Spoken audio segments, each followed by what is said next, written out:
Okay, तो देखते हैं this term of the AP 11852 is -151. Okay, तो कैसे करेंगे इसका सॉल्यूशन? आपको दिया है a equals to 11 and d निकाल लेंगे t2 माइनस t1, तो कितना हो जाएगा 8 माइनस 11 इक्वल्स टू -3, और दिया t लास्ट में दिया 151 माइनस. ओके, तो पूछा है दिस टर्म इज 151, मतलब कौन सा टर्म जो है 151 होगा. दैट मीन कि n की वैल्यू फाइंड करनी है. तो क्या कर लेंगे, tn equals to a plus n minus 1d and t1 दिया tn minus 151, a 11 plus n minus 1d is -3. Solve कर लेंगे. Minus 151 equals to 11 minus 3n and plus 3, minus 3 multiplied with n तो minus 3n, minus 3 multiplied with -1 तो plus 3. Okay, solve कर लेंगे इसको. 151 equals to 14 minus 3n. Okay, तो solve कर लेंगे. Minus 3n equals to minus 151 minus 14, तो minus 3n equals to minus 165. Okay, minus and minus cancel हो जाएगा.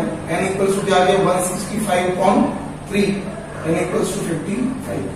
Okay, that mean 55 term is minus 151 होगा इसका. ठीक है ना, नोट कर लीजिए. तो देखिए क्वेश्चन नंबर 9 दिया है कि how many natural number from 10 to 250 are divisible by 4. मतलब कितने ऐसे नंबर होंगे जो 4 से डिवाइड होंगे 10 से लेकर 250 तक के बीच. ठीक है ना, तो देख लेते हैं पहले नेचुरल नंबर क्या होंगे सॉल्यूशन में. Therefore that natural number are,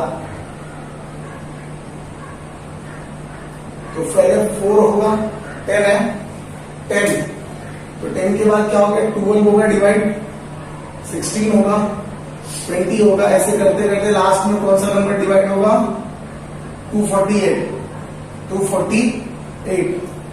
तो ये वो नंबर है जो 10 से लेके 250 के बीच में 4 से डिवाइड हो रहे हैं. ठीक है, 12 हो रहा है, 16 हो रहा है, 20 हो रहा है, फिर 24 होगा, फिर 28 होगा.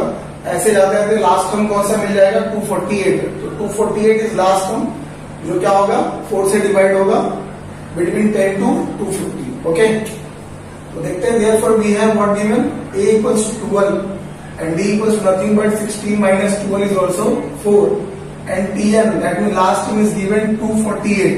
okay, we have to find out the value of n. Which term is how many terms are there which are divisible by 4 between 10 to 250. ठीक है, 10 से 250 के बीच में कितने ऐसे नंबर होंगे जो 4 से डिवाइड होंगे, वो हमें चेक करना है.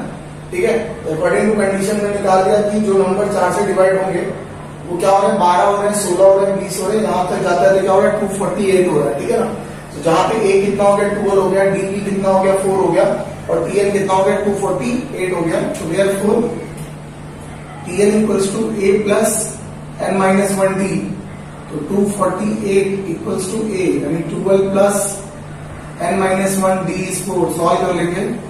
248 12 प्लस 4n माइनस 4. ठीक है, सॉल्व कर लेंगे. तो 248 16 सॉल्व कर लेंगे कितना है 8 प्लस 4n, तो 4n इक्वल्स टू 248 माइनस 8, तो 4n इक्वल्स टू 240, तो n इक्वल्स टू 240 अपॉन 4, तो n equals to 60. That means 60 numbers are there from 10 to 250 which are divisible by 4. मतलब 10 से लेके 250 के बीच में 60 ऐसी संख्याएं मिलेंगी आपको जो 4 से क्या होंगी विभाजित होंगी, यानी 4 से डिवाइड होंगी. ठीक है ना, इसको भी नोट करिए. तो देखते हैं क्वेश्चन नंबर 10 क्या दिया हुआ कि find the 17th term of an AP 7 more than it's 10th term. मतलब जो 17th टर्म है वो 7 ज्यादा है 10th टर्म से, तो हमें वो डी फाइंड करना है. ठीक है, तो therefore we know that tm equals to a plus n minus 1d. तो क्या निकालेंगे मेरे t17. तो t17 equals to क्या हो गया हमारा a plus 17 minus 1d. Solve कर लीजिए t17, तो a plus 16d, ये इक्वेशन नंबर 1 हो गया. सेकेंडली निकाल लिया t10, तो t10 क्या हो गया a plus 10 minus 1d, तो a plus 9d ये हो गया T 10 number 2।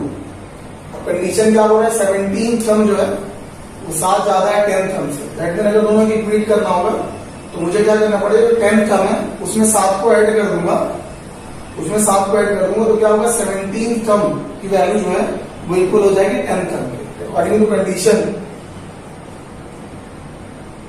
a plus 16d is equals to a plus 9d when it's added by 7। Okay, तो सॉल्व कर लेंगे, a से a कैंसिल हो जाएगा, तो 16d minus 9d equals to 7।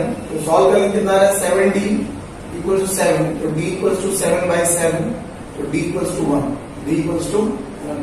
Okay, तो क्वेश्चन दिया कि 17 सम जो है वो 7 मोर देन है इट्स 10 थम और d फाइंड करना है। हमने क्या किया, पहले 17 थम निकाल लिया, फिर 10 थम निकाल लिया। ओके, अभी क्या दोनों को क्रिएट करना है, बिकॉज ऑफ 17 थम जो है वो 7 ज्यादा है, हमने क्या किया कि 10 थम में 7 ऐड कर दिया। जब 10 थम में हमने 7 ऐड कर दिया तो क्या होगा, दोनों की वैल्यू क्या होगी, इक्वल होगी। तो देयरफॉर हमें ये कंडीशन मिल गया, a से कैंसिल हो गया, 16d 9d को ट्रांसफर कर लिया minus 9d equal to 7, solve कर लिया, d की वैल्यू कितनी आ गई, 1 आ गई। ओके, तो काफी खूबसूरत क्वेश्चन है। इससे अच्छा हमने 3.2 आज खत्म किया। एक्सरसाइज 3.2 तक आप अच्छे से एक बार प्रैक्टिस करके रखिए, ठीक है। चलिए, धन्यवाद।